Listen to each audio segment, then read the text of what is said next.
Bienvenue en tout cas dans cette conférence. Bonsoir à tous. Cette conférence qui est organisée par Mouvement Up, votre média d'information de solutions dédié à la transition écologique et sociale.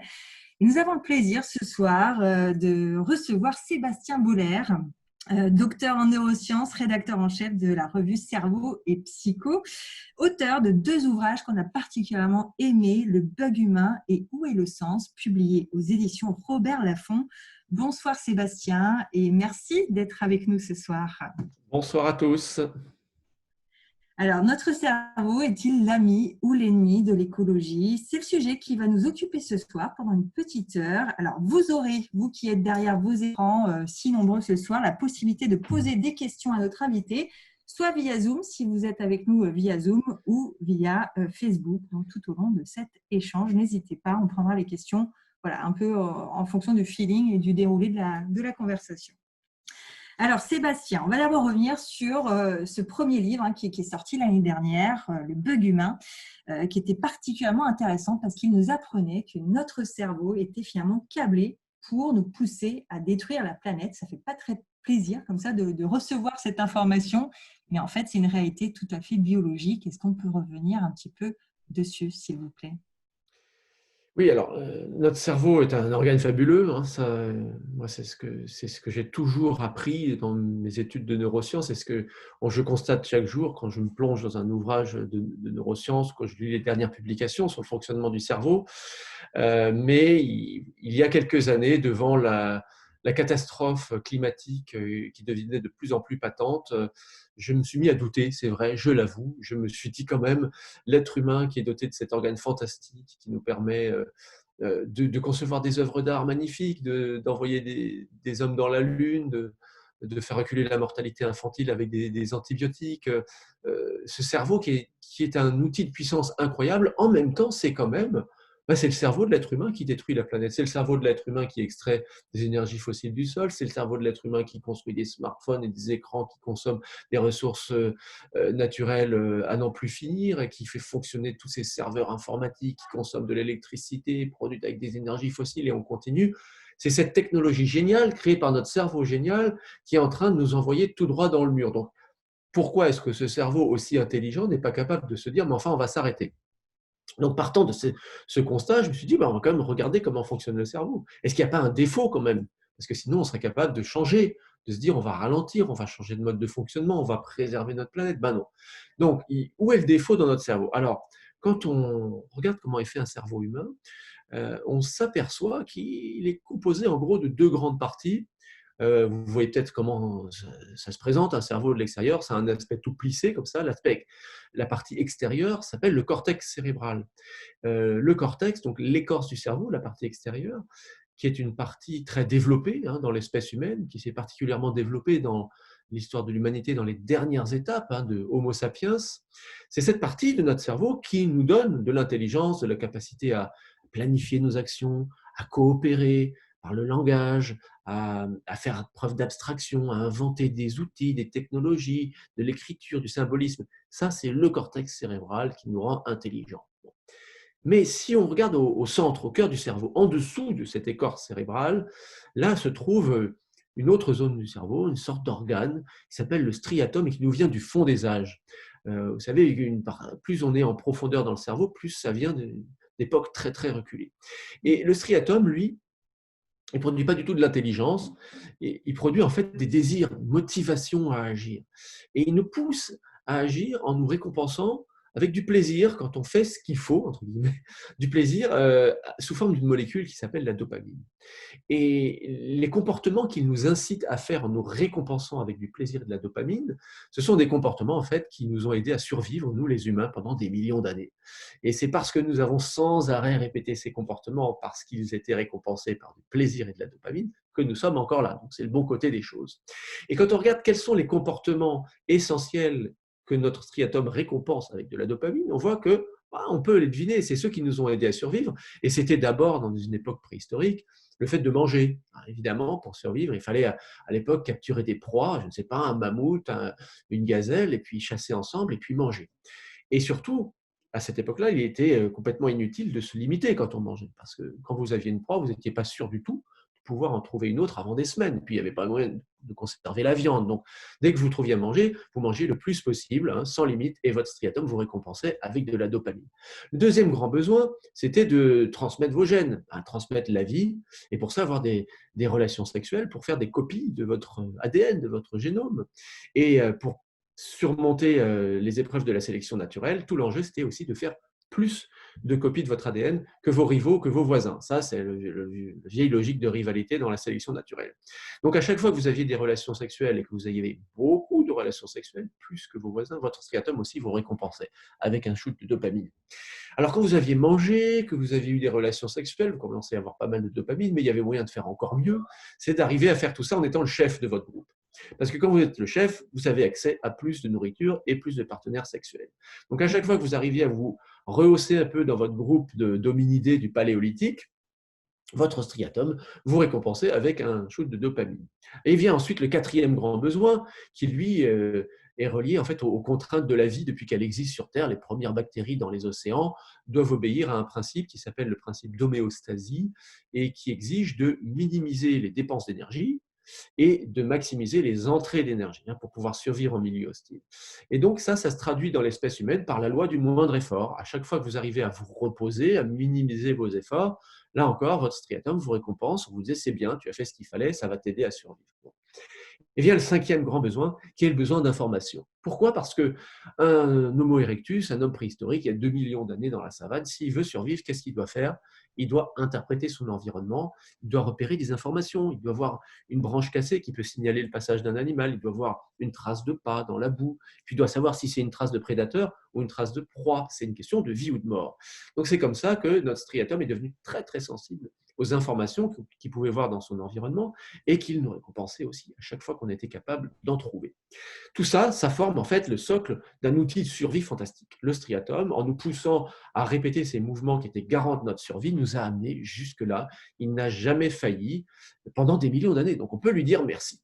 Simplement, qu'est-ce qui fait qu'aujourd'hui, ce fantastique outil de survie ne sait pas s'arrêter et est devenu finalement l'instrument de notre destruction? Il s'est passé quelque chose dans l'histoire d'Homo sapiens, dans les dernières étapes de notre évolution. Eh bien, c'est le développement de cette partie du cerveau que je citais tout au début, qui est le cortex cérébral. Le cortex cérébral qui est doté d'intelligence, d'abstraction, et qui a commencé à inventer des outils et des technologies, par exemple pour manger plus facilement. Les premières armes de jet au paléolithique, vers la fin du paléolithique, permettent de tuer des animaux de plus loin, donc de chasser plus efficacement, de manger plus.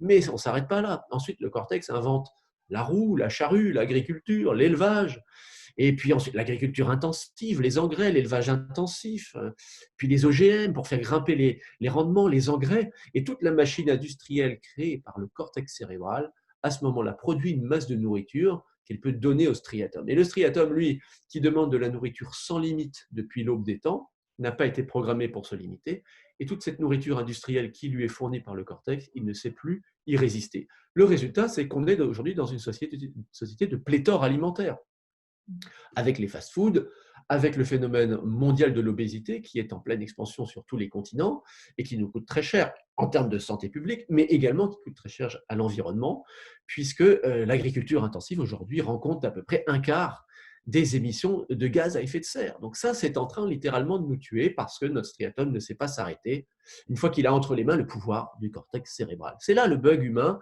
c'est la rencontre d'un striatum assoiffé de désir avec un cortex super intelligent qui lui donne les moyens de satisfaire ses désirs sans limite. Il en va de même pour notre appétit sexuel, hein, puisque nos ancêtres préhistoriques, lorsqu'ils cherchaient à avoir le plus de partenaires possible dans la savane, ça ne posait pas de gros problèmes à l'environnement. Mais rappelez-vous ce qui se passe après. Le cortex cérébral arrive, il se développe. Il invente quoi?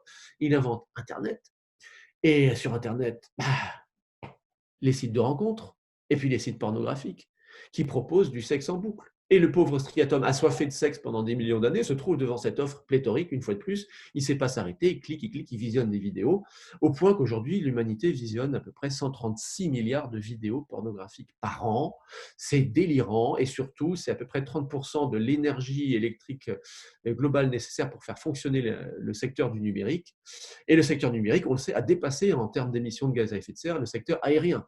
Donc ce petit besoin de sexe bien inoffensif, et puis tourné vers la transmission de la vie, il y a bien longtemps, aujourd'hui, est en train aussi de creuser notre tombe sur un plan environnemental. Le troisième grand besoin, c'est le besoin de statut social. Vous vous rappelez, le striatum, il veut être le chef parce que ça lui permet de mieux survivre en environnement hostile. Simplement, là encore, toujours le même développement de l'histoire, le cortex cérébral se développe et puis il invente Internet et les réseaux sociaux. Sur les réseaux sociaux, nous sommes des milliards à aller glaner un petit peu de statut social, d'importance dans nos groupes virtuels. Quand vous allez sur Facebook, vous allez chercher des likes. À chaque like, notre striatum nous envoie une petite décharge de dopamine parce que ça nous fait sentir plus important. Ça nourrit ce vieux besoin de se hisser dans la hiérarchie sociale. Et on n'arrête plus parce que si on voit le nombre de likes baisser, à ce moment-là, les expériences d'imagerie médicale sur le cerveau montrent que le striatum arrête d'envoyer de la dopamine. Donc c'est insupportable. Donc il faut y retourner. Et on commence à parler d'addiction à Internet, tout comme on commence à parler d'addiction alimentaire. C'est toujours le même principe. Le quatrième grand besoin, vous vous souvenez peut-être que je parlais du besoin de minimiser nos efforts. Eh bien, là encore, le cortex cérébral a inventé plein d'outils pour nous soulager de nos efforts. Ça a commencé par les instruments agricoles et puis par l'électroménager au cours du XXe siècle. Alors, heureusement, ça a soulagé les femmes du travail ménager, ça leur a permis d'accéder à des carrières professionnelles, mais on ne sait plus s'arrêter. Et maintenant, vous avez plein d'appareils qui vous soulagent de plein d'efforts, toute la domotique qui vous permet de lever vos volets à distance, même si vous êtes à l'autre bout du monde, tous les appareils connectés, les assistants vocaux, par exemple, vous n'avez même plus à vous lever de votre siège pour aller taper sur votre ordi et commander des sushis à distance. Pour marcher, vous n'avez plus à marcher, vous allez prendre une trottinette électrique, simplement, c'est toujours les neurones à dopamine du striatum qui vous récompensent avec de la dopamine à chaque fois que vous avez un moyen de faire un petit peu moins d'efforts. Évidemment, ça se traduit aussi par de la sédentarité et de l'obésité, mais surtout toute une industrie qui coûte très cher en termes de ressources naturelles. Et puis vient le cinquième et dernier grand besoin, notre besoin d'information. Alors, trouver une information dans un milieu naturel, ça n'a jamais fait de mal à personne. Mais rappelez-vous toujours cette histoire où le cortex cérébral de l'humain se développe et invente plein de moyens de diffuser de l'information, si bien qu'aujourd'hui, on vit dans un monde saturé d'informations. Vous allez dans la rue, vous êtes assailli par des affiches, par des écrans, dans le métro, vous êtes au travail, dans le coin de votre ordinateur, vous avez des alertes email qui attirent votre attention, qui vous donnent des informations. Vous avez tous dans votre poche un smartphone qui est une machine à vous délivrer des informations avec des notifications. Vous êtes dans les transports, vous scrollez, vous faites défiler les menus d'information continue, les chaînes d'information continue, les bouquets TV. Nous sommes dans un monde saturé d'informations et tout ce monde saturé d'informations nourrit en boucle le besoin d'information ancestrale de notre striatum qui, une fois de plus, n'ayant pas été programmé pour se limiter, ne sait pas dire stop et consomme en boucle, même si nous sommes absolument incapables de nous rappeler le soir venu de toutes les informations que nous avons vues passer devant nos yeux pendant la journée. Bon. Donc là, on arrive dans une situation de croissance permanente, on ne sait plus s'arrêter, simplement parce qu'il y a ce petit organe là, qui vient du fond des âges, qui a été notre meilleur allié pour survivre pendant très longtemps, mais qui, aujourd'hui, est devenu notre pire ennemi. Alors, on pourrait se dire, maintenant qu'on sait ça, on va essayer de faire preuve d'un petit peu de modération et de sagesse. Se dire, essayons déjà de vivre avec ce que nous avons sans aller toujours acheter une nouvelle paire de chaussures, un nouveau sac à main, un nouveau téléphone. Calmons-nous un petit peu. Eh bien, malheureusement, notre striatum ne l'entend pas de cette oreille parce que lui, il obéit à un principe, c'est qu'il a tendance à se lasser. C'est-à-dire que si on lui donne tous les jours, pendant des ans, des années, par exemple, la même quantité de stimulation, le même téléphone, la même robe, le même sac, les mêmes chaussures, la même voiture, le même salaire, le même partenaire sexuel, ça ne lui fait plus rien au bout d'un moment. On voit les neurones du striatum qui, au bout d'un moment, libèrent de moins en moins de dopamine et à la fin, il n'y a plus de dopamine du tout, on ne ressent plus rien. Et le seul moyen pour ressentir de nouveau quelque chose, pour relancer la machine de dopamine, ça va être à ce moment-là d'augmenter les doses. C'est ce qu'on appelle l'habituation hédonique, l'habituation du plaisir. Et c'est un principe de croissance biochimique dans nos neurones profonds et que nous avons finalement accompagné d'un principe de croissance économique pour satisfaire ce besoin profond. Et c'est pour ça qu'on a aussi beaucoup de mal à remettre en question la croissance économique, parce que c'est en fait un écrin parfait pour notre cerveau. Alors, quand même, il y a des gens qui me disent on pourrait enrayer cette croissance par la prise de conscience du fait que dans 10, 20, 30 ans, le monde va s'effondrer si nous continuons comme ça. Et là encore, on se heurte à un autre piège que nous tend notre striatum, c'est que lui, quand on lui dit 20 ou 30 ans, bah, il s'en fiche complètement. Il est absolument incapable de concevoir la profondeur du temps. Il n'est sensible qu'aux gratifications immédiates, instantanées. Ça se voit, par exemple, quand on fait des expériences qui sont assez connues avec des enfants où on leur donne une petite friandise, un marshmallow. On leur dit, si tu arrives à résister, à ne pas le manger tout de suite, et que tu arrives à attendre 3 minutes, tu en auras 2. Et la plupart des enfants n'y arrivent pas, ils se jettent sur le marshmallow parce que c'est trop difficile pour le striatum d'attendre ne serait-ce que 3 minutes. Alors, imaginez d'attendre 30 ans pour voir les effets d'un renoncement à plein de plaisirs qui nous tendent les bras aujourd'hui. C'est impossible, ça s'appelle la dévaluation temporelle, et c'est aussi un principe de base de notre cerveau profond. Alors nous voilà là, un petit peu bloqués avec tout ce cerveau qui apparaît comme finalement notre pire ennemi face aux enjeux climatiques. Mais néanmoins, ce que ça nous apprend, c'est que notre cerveau veut avant tout une molécule qui lui donne du plaisir, et c'est de la dopamine. Et donc on pourrait se demander, est-ce qu'il n'y a pas des moyens d'obtenir de la dopamine d'une façon qui ne soit pas trop destructrice pour l'environnement? Et là, on s'aperçoit qu'il y a des moyens. Et il y en a 3. Le premier, c'est de faire intervenir non pas notre pulsion de consommation en boucle, comme ça, de surenchère du plaisir et de la stimulation, mais plutôt la capacité à mieux ressentir ce qu'on a, sans forcément augmenter les doses. Et à ce moment-là, ça fait intervenir quelque chose qui est fondamental dans l'espèce humaine, dans l'être humain, dans tout individu, c'est la capacité de conscience.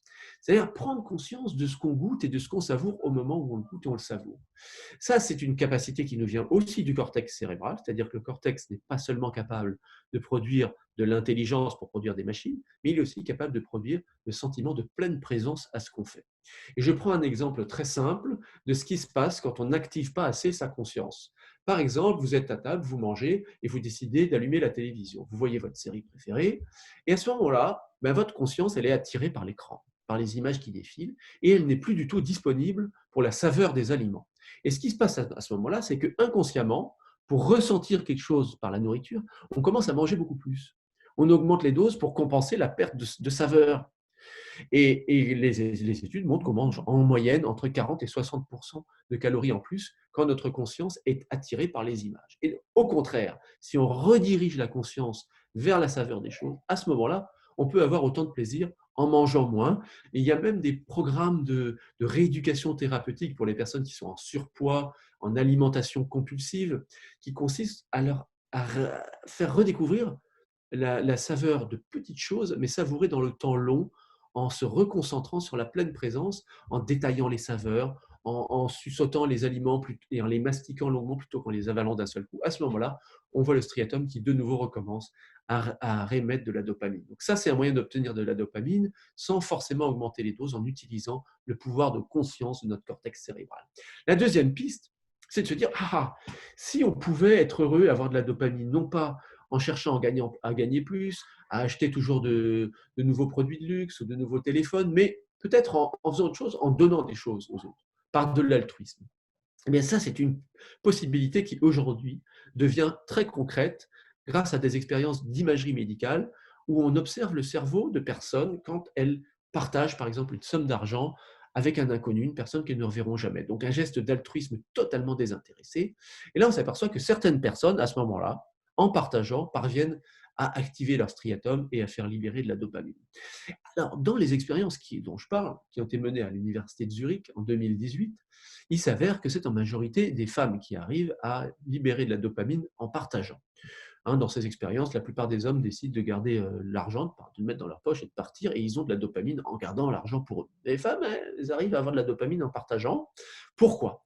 Eh bien parce qu'en fait, depuis leur plus jeune âge, et on le voit dans toutes les sociétés de la Terre aujourd'hui, les petites filles, elles sont éduquées d'une façon particulière. C'est-à-dire que quand elles se montrent empathiques, quand elles se montrent altruistes, on les valorise, on leur dit c'est bien, continue comme ça, aide tes amis, partage, c'est une valeur noble.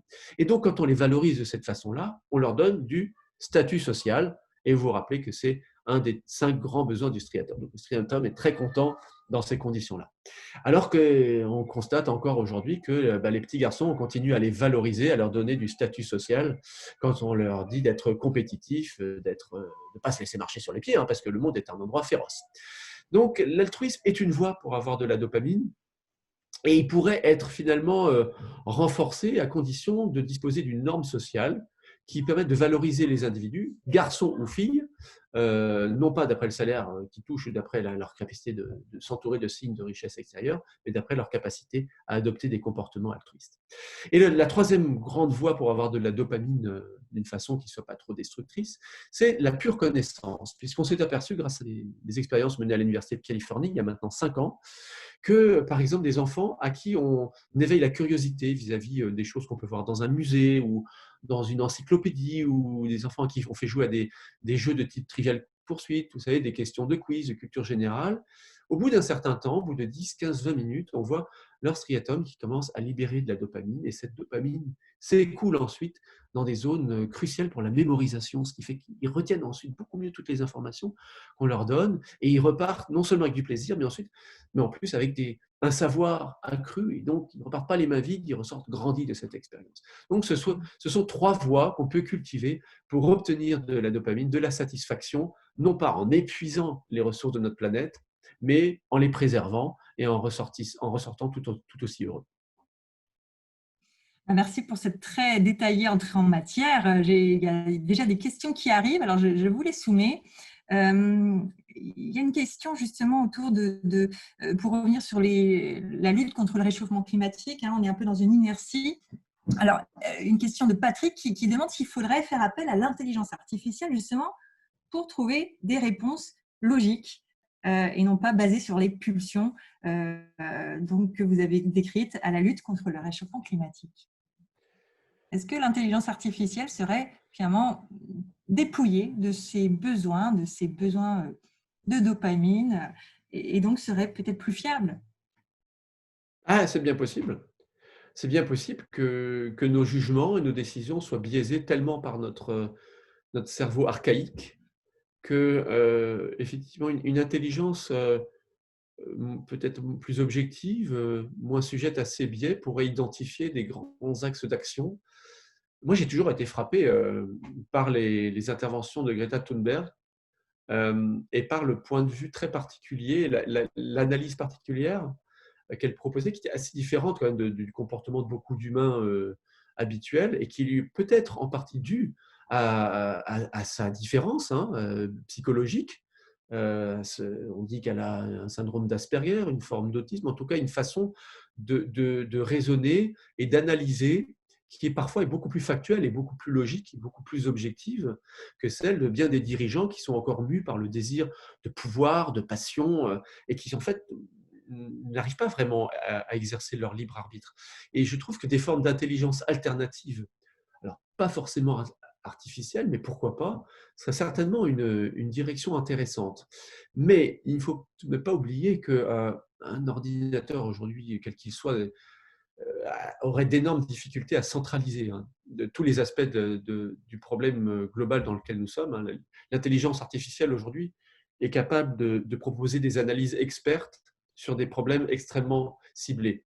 Là, on est devant un problème multifactoriel qui intègre des dimensions de jugement humain aussi, qui doit faire aussi appel à un désir d'aller vers quelque chose de mieux et d'envie. Et l'envie et le désir nous viennent, et il faut bien le dire quand même, de ce système du striatum.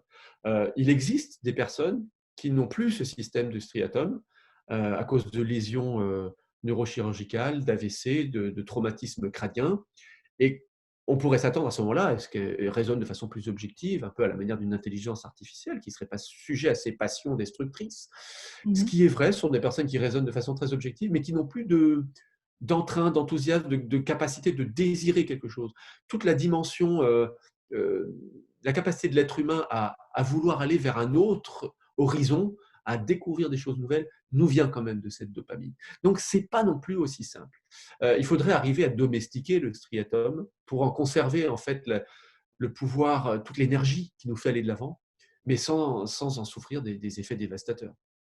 Alors justement, par rapport à ce désir, tout le temps, finalement, on est dans une société de consommation, il y a Sophie qui nous dit, mais comment se fait-il alors qu'on ait vécu sans rechercher la croissance en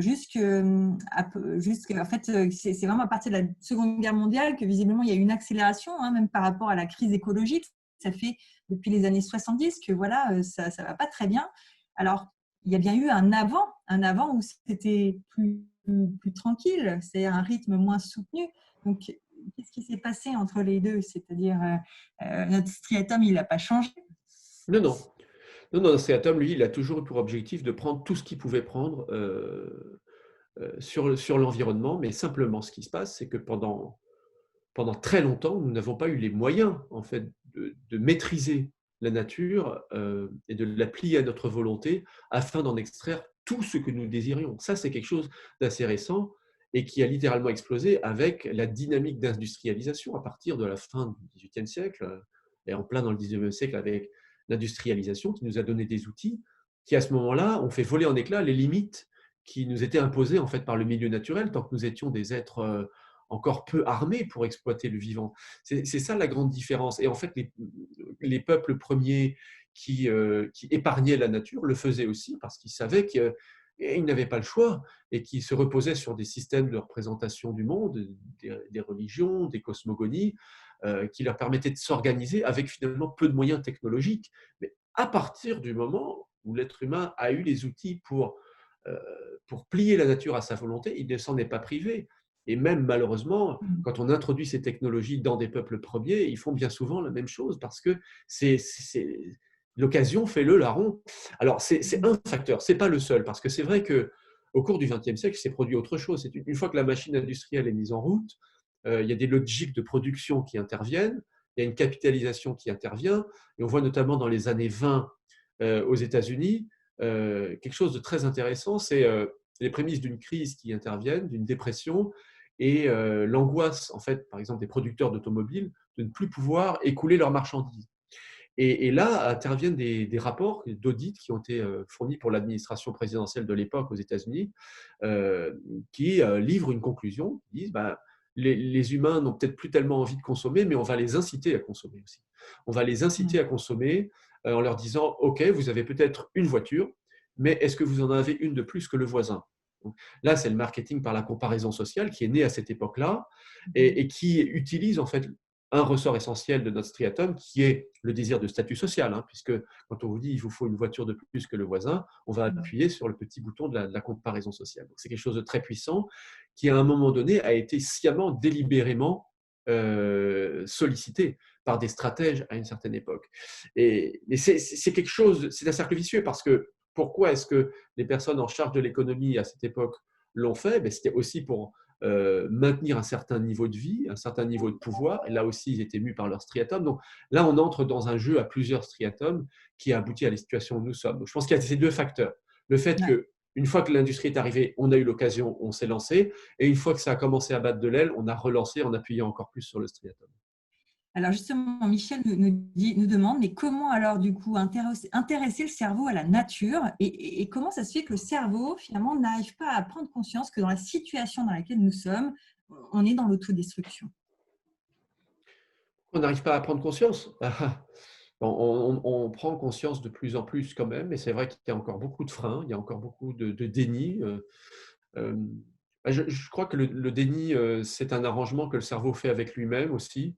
Euh, pour beaucoup de nos concitoyens, l'activité professionnelle s'exerce encore à travers des activités traditionnelles de production de biens industriels, de production de luxe, d'exploitation des énergies fossiles. Et pour ces personnes, se dire que ça détruit l'environnement, ça produit un conflit cognitif. Vous avez d'un côté, vous vous dites ça détruit l'environnement, de l'autre, vous avez un métier qui vous oblige à le faire. Et ça, notre cerveau, il ne peut pas le supporter longtemps. Donc, il va bien souvent remodeler le discours qu'on se donne à nous-mêmes en se disant c'est pas si grave, ou alors non, le réchauffement, c'est une espèce de complot, ou l'être humain s'adaptera toujours, de façon à pouvoir continuer. Donc, le déni, c'est quelque chose de très fort qui s'oppose bien souvent à la prise de conscience. Et puis, pourquoi la prise de conscience ne suffit pas? C'est toute l'histoire du bug humain, c'est-à-dire que la conscience, bien souvent, elle est spectatrice, on sait, mais qu'est-ce qui fait qu'on va agir? Ce qui fait qu'on va agir, ce n'est pas de la conscience, c'est du désir. Et c'est de la dopamine. Et donc, c'est le striatum qui donne l'impulsion pour l'action. Et donc, il va falloir le recabler en redéfinissant les désirs. Si on n'arrive pas à redéfinir nos désirs, on va toujours être esclave de ces 5 grands piliers du désir humain. Et la conscience n'y peut rien, ça. On le sait très bien, toutes les personnes qui sont, par exemple, des fumeurs, qui ont l'habitude de consommer du tabac, d'avoir du plaisir qui est lié à ça, qui stimule la dopamine dans leur striatum, ils ont parfaitement conscience du risque qu'ils prennent, mais même cette conscience-là, du risque extrême, ne suffit pas à arrêter de fumer. Il faut autre chose pour arrêter de fumer que la prise de conscience. Il faut un autre projet, il faut un autre désir, il faut quelque chose pour relancer de la dopamine autrement que par la substance addictogène. Alors, il y a aussi beaucoup de questions justement sur les pistes, les solutions. Alors, certains évoquent l'intelligence émotionnelle, d'autres se posent la question par rapport à la gratitude, ou alors comment faire par rapport, dès le plus avec les enfants. C'est-à-dire, est-ce qu'on peut, dès le plus jeune âge, se libérer finalement de cette habitude, de cet ancrage-là lié à notre cerveau primitif? Où sont les pistes de solutions? Une des pistes, c'est de réfléchir au message qu'on donne, on peut parler des enfants, qu'on leur donne en termes de qu'est-ce que c'est que réussir comme personne, comme individu. Pendant longtemps, enfin, les gens de notre génération, en gros, on leur a fait passer le message plus ou moins diffusément, hein. La société, en tout cas, le faisait, peut-être pas les parents, mais on a intégré l'idée que réussir, c'était faire une carrière, une belle carrière, c'était avoir un revenu, c'était avoir une maison, c'était avoir une voiture, c'était pouvoir voyager, s'offrir des vacances. Et donc, on a intégré ça, et donc notre striatum nous donne de la dopamine quand on le fait. Mais peut-être qu'on peut dire aujourd'hui aux enfants, et je pense qu'on le fait, et on aura intérêt à le faire plus, que réussir sa vie, peut-être, c'est être capable de renoncer à ces choses-là, et c'est être capable de créer des liens avec les autres, et c'est être capable d'agir de façon cohérente par rapport aux enjeux climatiques futurs, par exemple. Et si à ce moment-là, ces jeunes intègrent l'idée que ça, c'est ce qui rend un individu, ce qui donne de la valeur à un individu, à ce moment-là, la dynamique du statut social, qui est ce que recherche notre striatum, peut être mise en avant de cette façon-là, par des comportements vertueux. Mais là où ça peut capoter, c'est si certaines personnes, par exemple les parents, donnent cette norme-là, cette désirabilité-là, mais que par exemple le discours public ou le discours des médias en donne un autre. Pour que ce soit une norme sociale qui puisse recabler le striatum, il faut qu'elle soit transversale, il faut qu'elle soit délivrée à la fois dans la sphère privée, à la fois dans la sphère publique, dans le débat public, dans les médias, à l'école, dans tous les compartiments d'existence qui sont ceux d'un individu aujourd'hui. C'est à ce moment-là qu'on peut vraiment se persuader que pour réussir, il faut, par exemple, protéger la planète. Or, aujourd'hui, même quand ce discours est délivré par certains secteurs de la sphère sociale, vous tombez toujours sur Internet ou à la télévision devant un footballeur qui s'achète une voiture à 1 million, ou voilà, ces choses comme ça. Et donc, la norme, elle n'est pas uniforme, elle n'est pas suffisante aujourd'hui pour reconfigurer les striatomes. Il faut la faire évoluer. Mais c'est ça qu'on peut faire évoluer. C'est le discours global sur ce que c'est que réussir et qu'être une personne désirable et cool, entre guillemets, pour un jeune. La transition est justement toute trouvée pour aller justement évoquer ce second livre qui est sorti il y a quelques semaines, Où est le sens, où vous nous parlez de notre besoin de cohérence, notre besoin de sens. On parle de cette crise du sens, justement, de cette quête de sens en ce moment. Justement, cette idée on a un besoin vital de savoir où on va. Et aujourd'hui, on est dans une période plus que jamais, avec la crise sanitaire, la crise écologique, la crise économique qui va sans doute arriver. Voilà, les repères sont complètement bousculés. Et alors, qu'est-ce que vous nous dites dans ce livre qu'il y a un espoir? Oui, c'est parce que dans notre cerveau, il n'y a pas que le striatum qui nous pousse à consommer et qui nous pousse à assouvir en fait un besoin de puissance et de jouissance.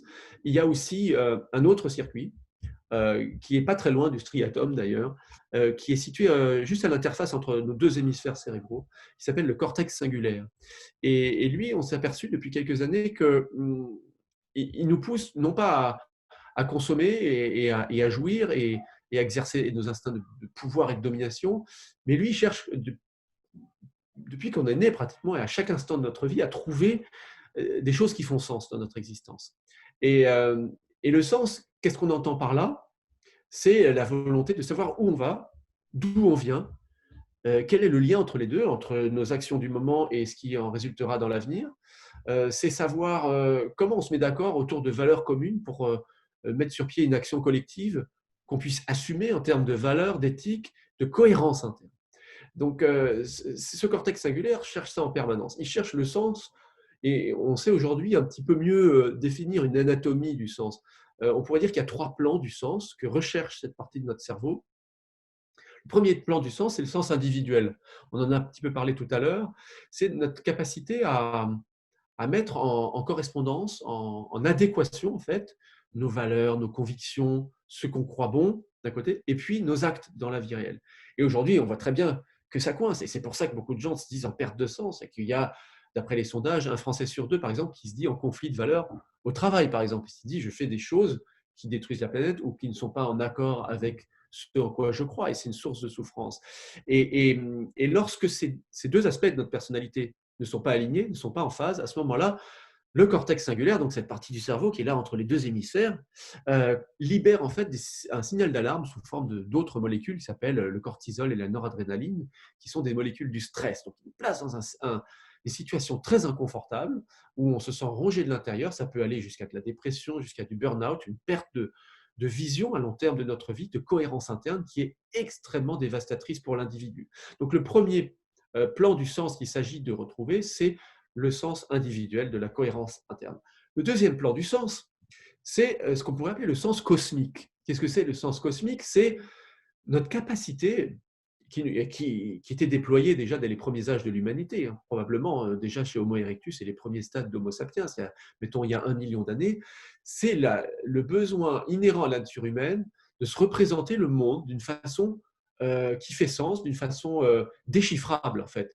Les anciens avaient toujours un panthéon avec des dieux. Il y en avait un qui expliquait pourquoi il y avait des éclairs dans le ciel, il y en avait un autre qui expliquait pourquoi il y avait de la pluie, d'autres qui étaient le gardien du monde des morts, et puis il y avait des gestes qu'on pouvait faire pour s'attirer les faveurs d'un dieu, pour avoir de la pluie, pour éviter la foudre, pour conjurer les mauvais sorts.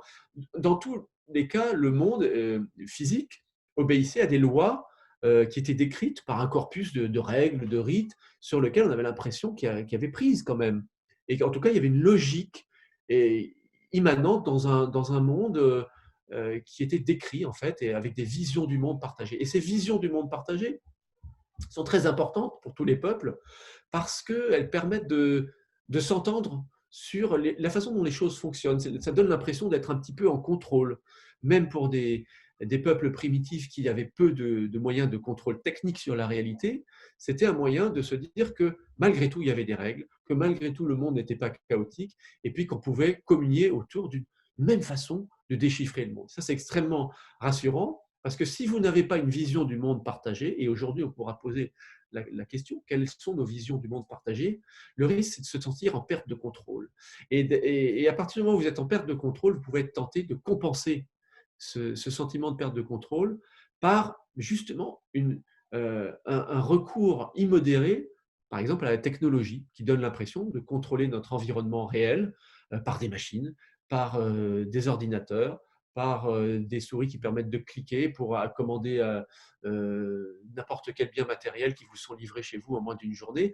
Donc on compense l'absence de vision du monde par un contrôle de plus en plus technologique sur notre environnement, toujours pour anesthésier ce sentiment de perte de sens. Donc ça, c'est le deuxième plan du sens, le plan cosmique. Et si je le mentionne, c'est parce qu'on sait, grâce à des expériences d'imagerie médicale ou dans des scanners, on observe l'activité du cerveau d'êtres humains lorsqu'on leur dit que le monde obéit à un plan d'ensemble, qu'il a été créé peut-être par une entité divine ou en tout cas par le Big Bang, qu'il obéit à des règles qu'on est en train de découvrir, qu'il n'est pas livré au chaos, qu'on peut se repérer dans l'univers. Et quand on propose cette éventualité à des personnes dont on mesure l'activité cérébrale, on s'aperçoit à ce moment-là que le cortex singulaire adopte un mode de fonctionnement apaisé. Alors que si on leur dit que le monde n'obéit à aucun ordre discernable, que de toute façon l'être humain n'est qu'un brin d'ADN qui est apparu et qui disparaîtra comme il est venu, et que de toute façon il n'y a rien après la mort, et que tout ça n'est que de l'agitation moléculaire, qu'il n'y a pas de sens dans l'existence, à ce moment-là, on voit le cortex singulaire en panne de vision du monde, qui s'active très fort en libérant le fameux signal d'alarme avec ces hormones du stress. Alors il y a le troisième plan du sens, qui est le sens social. Le sens social, c'est encore autre chose, mais c'est toujours l'idée d'esquisser un ordre, une cohérence, une façon de se repérer, et une façon pour chaque individu de se repérer par rapport aux autres. C'est-à-dire que quand nous venons au monde, on nous apprend qu'il y a des codes de vie pour se comporter avec nos semblables, qu'il faut dire bonjour, qu'il faut savoir se comporter de telle façon à l'école. Et peu à peu, on intègre en fait ces codes de vie qui nous permettent de savoir quelles seront les réactions des autres en réaction à nos comportements. Et donc, de ne pas avoir l'impression de vivre dans une espèce de chaos permanent, d'incertitude permanente. Et ça nous donne le sentiment d'être rassuré sur notre capacité à faire partie d'un groupe. Et ça, c'est un instinct ancestral de l'être humain, le désir de se sentir partie d'une communauté. Et donc, se doter d'un ordre social, d'une cohérence dans les rapports humains, se doter de codes qui sont partagés, qui nous permettent d'anticiper le comportement de nos semblables, de se référer aux mêmes valeurs, c'est absolument fondamental. Et au cœur en fait, de ces codes sociaux qui nous permettent de nous repérer dans l'univers social de nos semblables se trouve le socle des valeurs morales. Les valeurs morales qui sont apparues à une certaine époque du développement de l'humanité et qui ont permis en fait à des milliers d'êtres humains de vivre ensemble dans les premières grandes cités du néolithique. Donc le sens social requiert la définition de valeurs partagées, de savoir quelles sont les valeurs fondamentales qui fondent nos sociétés, parce qu'une fois qu'on se dote de ces valeurs fondamentales, à ce moment-là, ça exerce aussi un pouvoir très apaisant sur notre cortex singulaire. Et ce qui est vital, ce qu'il faut absolument comprendre, c'est que une fois que ce cortex singulaire est nourri par du sens, tous les comportements de surconsommation, de surexploitation du réel, de recherche de puissance deviennent complètement secondaires. Il y a un phénomène de vase communicant qui se produit entre le circuit de la puissance et de la jouissance avec le striatum et le circuit du sens avec le cortex singulaire.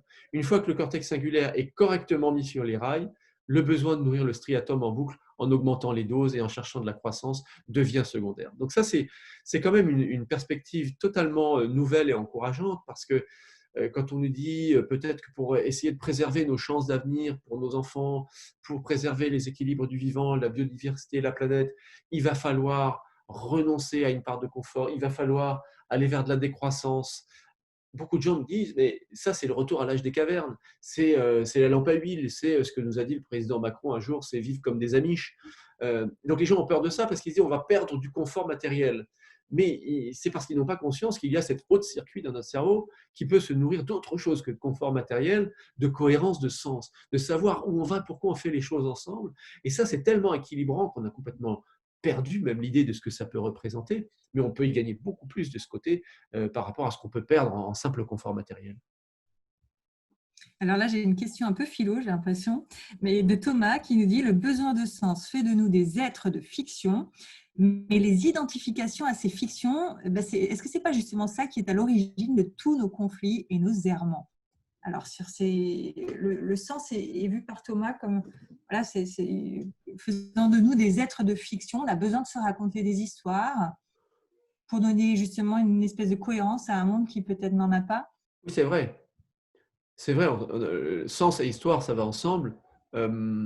Par exemple, très bon exemple, pour les personnes qui sont justement dans des situations où ils ont le sentiment que le sens individuel vole en éclats, qu'il n'y a pas de cohérence entre leurs valeurs et leurs actes, qu'ils se demandent pourquoi ils ont pris ce métier à telle époque de leur vie, pourquoi ils ont épousé telle personne alors que maintenant c'est en train de flancher, et qui sont dans une grande remise en question. Ils sont en fait souvent en quête de sens. Il y a même des consultations qui proposent des thérapies par la recréation d'un sens.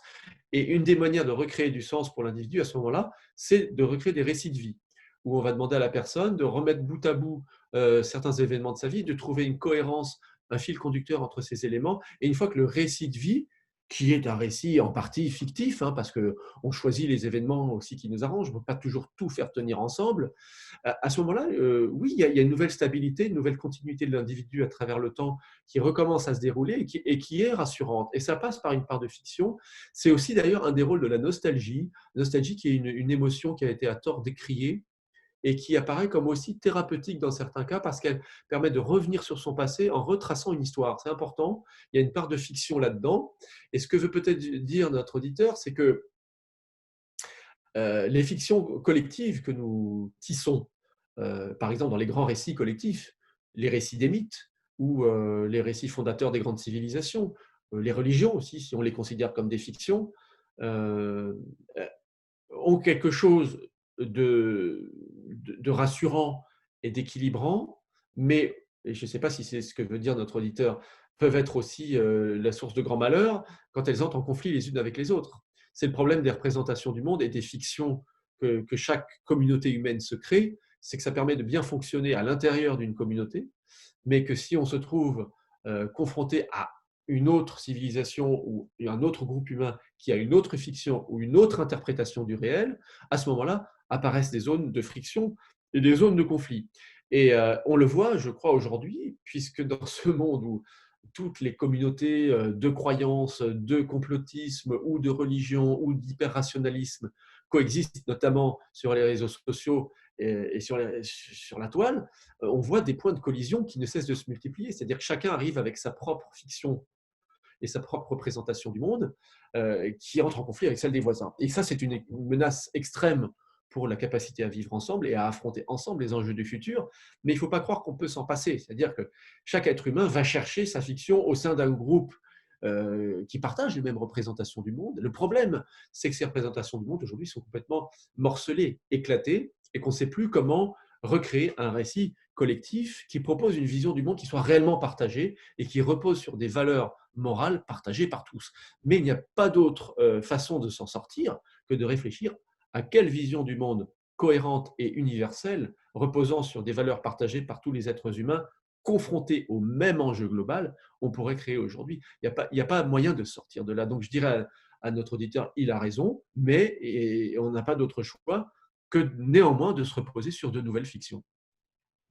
Ben justement, mais comment créer les conditions fertiles pour justement faire émerger ce récit commun? Est-ce qu'il y a quelque chose à mettre en place pour qu'on puisse y arriver, ou est-ce que c'est d'abord un chemin individuel, chacun fait le point avec lui-même, prend conscience de ce qu'il a besoin de prendre conscience, se clarifie ses valeurs, et puis petit à petit, collectivement, ça va avancer comme ça. Quelles sont les pistes par rapport à ça? Parce que là, les défis, ils sont là, ils sont à notre porte. J'allais dire, l'ennemi, il est pour tout le monde à peu près le même, à degrés différents, mais la crise écologique, c'est quand même de plus en plus concret. Le réchauffement climatique, c'est de plus en plus concret. Voilà. Oui, alors je crois que l'échelon Là, individuel est très important parce que en ayant chacun de notre côté une démarche de quête de sens, on peut véritablement redéfinir nos priorités et, et épargner vraiment l'impact que nous avons en tant qu'individus sur notre environnement. En vivant plus de cohérence, de connaissance, de sens dans nos vies individuelles, on peut tous apporter notre pierre.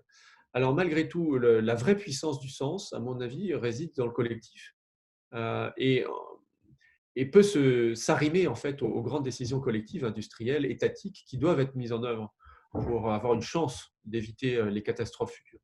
Et donc, aborder la question des solutions collectives, de mon point de vue, ça nécessite de repérer les grands ingrédients, en fait, les composantes du sens qu'on peut mobiliser à l'échelon collectif, et notamment la réflexion donc, sur les valeurs fondamentales que nous sommes prêts à endosser tous autant que nous sommes, tous les humains sur cette planète. Je trouve qu'on a une opportunité aujourd'hui. Qu'est-ce que c'est qu'une valeur sacrée en anthropologie? Puisqu'il faut prononcer le mot, une valeur sacrée, c'est celles qui seront considérées comme fondatrices de toute action collective et jamais remise en question pour que ça puisse s'étaler sur la durée. Les valeurs sacrées en anthropologie, ce sont celles euh, qui font tenir l'édifice social, c'est-à-dire celles dont découlent tous nos actes et à l'aune desquelles on peut justifier tous nos actes. Pendant des millénaires, les valeurs sacrées ont été définies d'abord par la religion ou par la construction républicaine. Et aujourd'hui, elles sont plus forcément adaptées aux enjeux qui se profilent devant nous.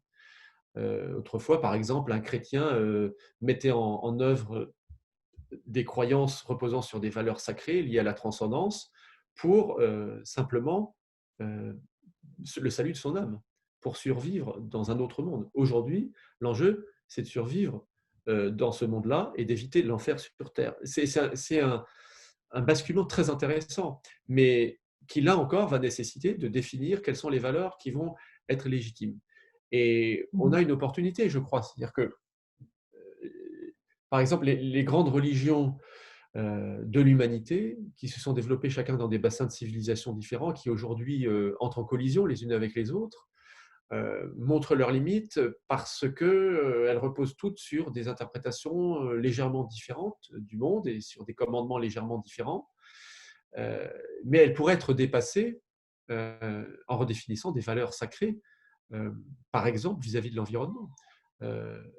La valeur absolue consistant, par exemple, ça pourrait être à ne pas émettre de carbone, à restreindre l'élévation de la température à 1,5 degré à l'horizon 2100. C'est des choses qui semblent en fait d'un autre registre que le registre de l'anthropologie des valeurs morales. Mais en fait, ce n'est pas le cas. En fait, ce sont des pivots de l'action collective et qui peuvent acquérir une force nouvelle s'ils sont assortis d'une connotation morale. Et on le voit très bien que c'est en train de devenir le cas. C'est-à-dire qu'aujourd'hui, l'écologie devient un lieu de moralisation. On voit certains comportements qui sont jugés par vous, par moi, mais par des gens dans la rue. Le fait de jeter du plastique sur la voie publique, le fait de trop polluer avec un véhicule qui émet de la fumée.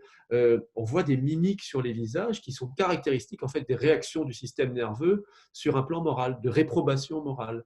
Vous avez des discussions où on va condamner certains comportements sur un mode purement moral parce qu'ils détruisent l'environnement. Il y a une potentialité là-dedans. Et aujourd'hui, la grande nouveauté, c'est que tous les êtres humains sont confrontés au même enjeu. Et donc, ils peuvent tous s'entendre sur certaines valeurs qui seraient absolument fondatrices de l'action collective. Pourquoi est-ce que ce n'est pas chimérique? Parce qu'à partir du moment où tous les individus d'un même groupe, et là je parle de groupe humain, des 8 milliards, mais de façon générale en anthropologie, à partir du moment où tous les individus d'un groupe s'accordent sur des valeurs collectives qui vont guider l'action collective, et où ils sont capables de tous s'accorder pour faire des sacrifices ensemble, en étant sûr que chaque individu fait le sacrifice et qu'il n'y en a pas un qui profite de la situation pour s'arroger des privilèges, à ce moment-là, les membres d'un groupe sont capables de faire collectivement des sacrifices importants. Ce qui empêche en fait les habitants de notre planète de faire des sacrifices, c'est un petit peu l'impression que si moi je le fais seul dans mon coin, ça ne servira à rien et puis j'en souffrirai alors que d'autres continueront à s'acheter des gros SUV et ça ne peut pas marcher comme ça. Par contre, partager le sacrifice et trouver des moyens en fait de s'assurer par des moyens institutionnels, par des moyens informatiques, je ne sais pas, que chacun fait sa part de sacrifice et que ce soit consultable et visible quelque part. Un petit peu comme dans l'idéal de transparence en politique dans les pays scandinaves, par exemple, typiquement. À ce moment-là, chacun et c'est une conviction que j'ai qui repose sur des études en anthropologie, notamment sur le concept de collaboration conditionnelle. L'être humain est un coopérateur conditionnel, il est prêt à faire d'énormes sacrifices s'il est sûr que ces sacrifices sont faits par tous les membres de la communauté. À ce moment-là, on peut créer une dynamique nouvelle et qui repose sur des valeurs auxquelles on adhère parce que ce sont celles qui sont liées à notre sentiment de merveilleux par rapport à la nature ou simplement à la nécessité de préserver les générations futures. Il faut mettre ce débat sur la table et puis il faut se doter d'outils pour qu'on ait tous le sentiment de ramer dans le même sens, même si ramer est difficile. Alors là, il y a plusieurs personnes qui nous interpellent parce qu'ils croient vraiment très fort, par exemple, à la décroissance, qui n'est pas du tout encore, dans la bouche des dirigeants, pas du tout. Comment faire quand il y a un décalage entre finalement les valeurs de peut-être une catégorie de personnes, peut-être qui a une certaine conscience, et une élite ou alors des dirigeants qui sont un peu hors sol. Là, ça amène de l'impuissance, un sentiment d'impuissance. Donc, ça reste compliqué là d'avancer. Faire de la décroissance, ça dépend ce qu'on entend par décroissance. Il y a plusieurs choses qui peuvent croître ou décroître. On est habitué à tout mesurer à l'aune des richesses matérielles ou financières. La croissance, c'est de la croissance de PIB, c'est de la croissance dans la production des entreprises, et on ne parle pas de croissance mentale. Et le cerveau humain se nourrit de biens matériels et se nourrit de biens d'activités mentales également.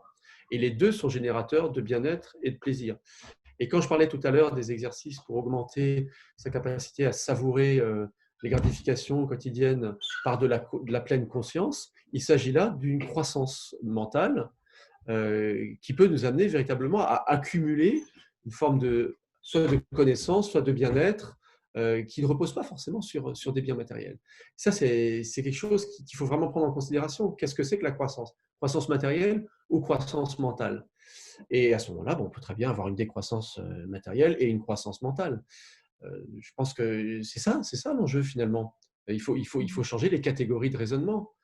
On est victime de carcans en fait de raisonnement et on s'en rend même pas compte parce qu'on est né là-dedans tout autant que nous sommes. Bien sûr. Alors, on arrive bientôt à la fin de cette heure. On ne va pas déborder parce qu'il y a le quotidien qui va reprendre ses droits après. Mais il y a une belle question, je trouve, de fin de Pierre. Parce qu'il parlait comment en fait les neurosciences peuvent-elles éclairer le complotisme et la défiance et comment en sortir. C'est vrai que nous sommes dans une société de la défiance et on sent bien qu'aujourd'hui il nous faut de la confiance pour pouvoir aller justement vers ce sens, créer ces valeurs communes et on en parlait juste avant cet entretien. Les relations qu'on entretient entre nous, entre êtres humains, vont être primordiales dans l'avenir pour la réussite ou l'échec des défis qui sont devant nous. Oui, oui. Et Ah, là, pour ça, oui. dans l'air un peu complotiste, alors certes, il y a les réseaux sociaux et compagnie, mais quand même, là, ça nous révèle, c'est un symptôme d'un dysfonctionnement quand même dans notre communauté humaine, non? Oui, oui, c'est un très très grave problème qui pourrait bien vraiment nous sceller le glas de l'humanité, je pense. Cet éclatement des interprétations du monde et cette grande défiance. Le complotisme, c'est une vraie maladie du sens et elle est à prendre pour ce qu'elle est. Il est extrêmement lié à la perception d'une perte de contrôle. Hein. Les individus qui adhèrent aux théories complotistes, très souvent, sont en but avec un sentiment de perte de cohérence, de perte de contrôle, qui n'arrivent plus à interpréter le monde dans lequel ils vivent.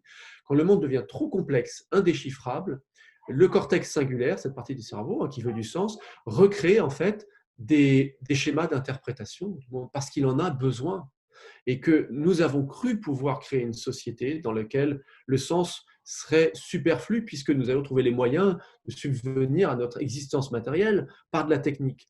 Mais ce que nous avons oublié, c'est que notre cerveau a évolué pendant des millions d'années pour trouver du sens autour de lui. Et donc le besoin de sens, il est toujours là. Donc si vous créez un monde qui est extrêmement technique, extrêmement expert, extrêmement pointu, il y a des avis dans tous les sens, qui devient indéchiffrable, avec des concepts que les personnes ne peuvent plus s'approprier, avec en plus le sentiment que tout va de plus en plus vite, que les contrats sont de plus en plus précaires, que les familles ne tiennent plus, l'individu en sentiment de perte de contrôle va se raccrocher à des schémas d'interprétation du monde. Et les thèses complotistes proposent tous des schémas d'interprétation du monde. C'est humain, il ne faut pas jeter la pierre. Simplement, malheureusement, ce sont des interprétations du monde qui sont parfois totalement déconnectées de la réalité. Et tout l'enjeu, c'est de rester connecté à la réalité qui est de plus en plus complexe et qui donc nécessite des visions et des schémas d'interprétation du monde de plus en plus intelligents et intelligemment diffusés. Il faut travailler à ça. Il faut faire un travail d'explication. On le voit avec la crise, par exemple, du Covid, c'est tellement difficile. Et puis, ceux qui le font pas toujours d'une façon très intelligente, très pédagogue, très vulgarisatrice. Ce sont des choses scientifiques qui peuvent pouvoir expliquer. Et aussi, les gens que nous sommes, aujourd'hui, ne sont pas toujours armés intellectuellement pour aborder ces questions qui demandent de la connaissance. Et donc, il faut aussi que le récepteur soit préparé à ça. Et il ne peut l'être que par de l'éducation. Il faudra des responsables éduqués à proposer des visions du monde cohérentes et honnêtes, et des récepteurs éduqués à les interpréter et à les comprendre. C'est un défi essentiel. Sinon, cette partie de notre cerveau qui veut du sens et qui nous a fait grandir comme humains en nous donnant du sens risque de nous rendre fous. Allez, j'ai encore deux questions et après on se quitte parce qu'il y en a une que j'aime bien aussi. C'est Thomas qui nous dit éviter l'enfer sur terre. Vous l'avez dit tout à l'heure. Il nous dit c'est moins sexy, désirable que le paradis sur terre. Donc comment faire le poids? C'est vrai qu'il y a quand même aussi cette idée que quand on parle comment dire, les militants écologistes, etc. Bon, c'est pas toujours très désirable parce qu'il y a ce côté, c'est un peu la fin du monde. Il y a parfois peut-être des discours un peu culpabilisants. Bon, enfin voilà. Chacun fait comme il peut par rapport à cette question-là, mais cette histoire de rendre désirable ce combat ou cette finalité, c'est pas encore gagné, j'ai l'impression, non? Ouais, éviter l'enfer sur terre, c'est moins sexy que le paradis sur terre. Eh bien, en fait, on se trompe. Moi, je me souviens d'un récit, merveilleux que j'avais lu, je ne sais plus de quel, membre d'une mission Apollo, des astronautes qui avaient été parmi les premiers à quitter la Terre et à aller jusqu'à la Lune et ils regardaient la Terre de loin et heu et à l'époque, les missions spatiales et c'est toujours le cas, c'était tellement difficile. Le moindre geste dans l'espace, survivre dans l'espace leur apparaissait tellement fatigant, épuisant, dangereux, précaire, qu'il avait écrit ça que je trouvais fantastique. Il disait: «Mais je suis là-haut et je pense à tous ces humains, qui cherchent le paradis et qui ne se rendent pas compte qu'il est à leurs pieds». C'est-à-dire que, le simple fait de pouvoir respirer, de pouvoir marcher, de pouvoir, regarder l'horizon, mais on ne se rend pas compte que c'est déjà quelque chose qui nous est donné et qu'il y a nul autre espace et endroit dans l'espace où on peut profiter de ça. Donc c'est une question de recaler la ligne de comparaison. Si vous imaginez un moment, tout ce qui pourrait vous arriver de terrible si vous n'aviez pas cette bonne vieille terre sous les pieds, vous dites: «Bah, simplement la préserver, mais c'est fantastique, quoi. C'est ça qui est désirable. Il faut arriver, je crois, à prendre conscience de ce qu'on a sans arrêt et se dire que ça pourrait être toujours mieux. Hein, ça, je crois que c'est Saint Augustin qui disait que le vrai bonheur, c'était de continuer à désirer ce qu'on a déjà. Et c'est là que notre striatum nous tend une espèce de mirage, parce que lui, dès qu'il a quelque chose, il s'en lasse et il dit pour être heureux, il faut plus. Mm. Et saint Augustin nous dit non, le vrai bonheur, c'est qu'on est capable de continuer à vouloir ce qu'on a. C'est un vrai ça, c'est un travail d'une vie, c'est un travail existentiel, mais la clé, elle est quand même en partie là. Et, et, et puis quand même la nouvelle désirabilité, essayer de garder une envie. Je comprends ce que dit la personne, c'est comment avoir envie d'aller vers quelque chose qui de toute façon sera moins bien, en gros. Mais non, c'est pas forcément moins bien. Parce que là, avec le monde qu'on a créé et qui nous propose juste de gagner un peu plus ou d'essayer d'acheter un peu plus ou de se rassurer sur notre valeur en ayant tel produit de luxe, ce monde-là ne nous apporte plus de bonheur. Et réactiver cette haute partie de notre cerveau qu'on a oubliée depuis des siècles, mais que nos ancêtres nous ont légué depuis des millions d'années, cette voie du sens, ça peut nous apporter des satisfactions dont on n'a même pas idée. Je pense que c'est cette foi-là et cette espérance-là qu'il faut garder. Mhm. Alors, pour finir en beauté, avec Pierre, je pose votre question qui vous demande à vous, Sébastien. Je crois que je vous la pose à tous, vous qui êtes derrière vos écrans et qui, pour certains, pianotez là sur Zoom. Quel est pour vous, Sébastien, personnellement, le sens de votre existence, quoi? Où trouvez-vous du sens, vous? Et franchement, j'ai envie que tout le monde réponde parce que je suis sûre qu'on serait super épatés de la diversité des réponses, quoi, parce qu'il n'y a pas forcément qu'une réponse, évidemment, j'imagine. Hein. Le sens, il va être qu'est-ce qui donne du sens à notre existence? Il y a peut-être une réponse par individu, non? Il y a une réponse par individu. Mais bon, les réponses se retrouvent souvent hein, dans les enquêtes. Moi, je dirais que c'est mes enfants et leur laisser un monde où ils seront heureux de vivre. Donc, et ça, c'est quelque chose qui revient souvent. Et, Alors, euh, et, et également faire ce que je fais en ce moment. Ça, pour moi, ça a du sens. justement, j'ai envie de citer quelques réponses parce qu'elles sont vraiment super chouettes. Alors, on nous parle de lien, on nous parle du bien qu'on apporte, ce qu'on fait de bien aux autres. Alors, Michel, il nage avec une tortue, super sympa. Je ne sais pas comment vous faites en ce moment, mais ok, pourquoi pas. C'est marrant. La beauté de ce qui nous entoure, la transmission, c'est vrai, on en parlait, l'harmonie, aider les autres. Et c'est vrai, Oui. vous On n'a voyez, pas. on revient un Oui. peu au même truc, hein, c'est fou, hein, on va chercher, On n'a on va pas. chercher Oui. On n'a pas parlé ailleurs et voilà, hein, on pose d'une. la question et Oui, voilà la oui. réponse qu'on a. Ça me fait Donc, penser à un la ingrédient très capacité de important qui vient des études en neuroimagerie, c'est l'importance de l'émerveillement. Hein. Je trouve que ça pointe un petit peu parfois dans les réponses.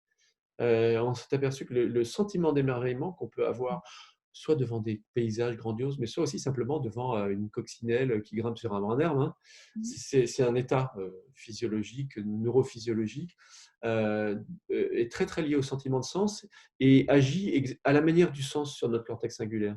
Ça l'apaise également. Hein. Donc ça, c'est quelque chose. Bah oui, c'est de lire ces réactions-là qui me fait penser à ça. L'émerveillement a une place très importante à prendre. c'est une planche de salut, certainement. Non, mais c'est super. Bah, écoutez, c'est vraiment le mot de la fin. On va rester là-dessus, sur l'émerveillement. Hein, je vous invite à vraiment vous laisser inspirer par ces mots. C'était très riche. Merci beaucoup parce que vous étiez hyper nombreux. On n'a pas pu passer toutes les questions. Ça va très vite. J'espère que vous avez pu avoir ce qu'il fallait pour être inspiré. Merci en tout cas Sébastien, encore c'est toujours un plaisir de vous avoir avec nous. On pourrait Ah, passer merci. des heures et des heures encore à discuter, mais bon, voilà, il y a les enfants derrière, il y a le repas à préparer. Ouais. Ouais. Des trucs très, très pragmatiques parce que voilà, on n'est pas du tout hors sol, on est très concret. Donc merci Sébastien, merci à vous tous qui étaient présents là pour ce moment. C'est toujours une joie de partager et justement de transmettre. Alors, je rappelle côté pratique, vous pourrez retrouver cette conférence donc, en replay sur la page Facebook, mais aussi sur notre chaîne YouTube et sur les plateformes d'écoute en podcast. Voilà, donc je remercie également nos partenaires qui nous soutiennent tout au long de l'année pour qu'on puisse organiser ces conférences habituellement en public. Mais là, voilà, vous avez bien compris que le contexte est bien différent. Donc, nos partenaires sont le Crédit Coopératif, la Mairie de Paris, le groupe UP, Veolia et Accenture. Donc, merci à eux.